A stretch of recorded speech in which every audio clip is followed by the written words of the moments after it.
আরমান হুসাইন, আপনি YouTube channel থেকে প্রশ্ন করেছেন, ভুলে অথবা ইচ্ছায় স্ত্রীর দুধ পান করে ফেললে কি স্ত্রী তালাক হয়ে যাবে?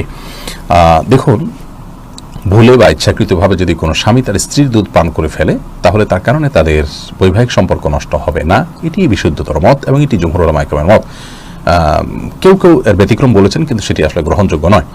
অতএব স্বামী যদি স্ত্রীর স্তনে মুখ দিয়ে দুধ পান করে ফেলেন ভুলে, তাহলে তার কারণে সম্পর্ক, তাদের স্বামী স্ত্রীর সম্পর্ক নষ্ট হবে না। নবী করিম সাল্লাল্লাহু আলাইহি ওয়াসাল্লাম বলেছেন, ফাইন্নামার রাদাআতু মিনাল মাজাআহ। অন্য হাদিসে আসছে, লা রাদাআ ইল্লা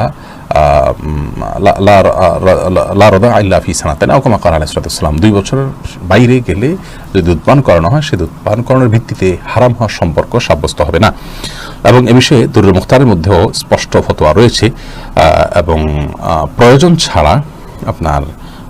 ছাড়া আপনার একজন মানুষ অহেতুক কর্মকাণ্ড থেকে যথাসম্ভব, বিশেষ করে যেখানে নানা রকমের রিস্ক আছে, নানা রকমের আপনার সুবিধা অসুবিধার দিক সেখানে চলে আসতে পারে, এই ধরনের বিষয়ে মানুষ যথেষ্ট সাবধান এবং সচেতন হতে হবে।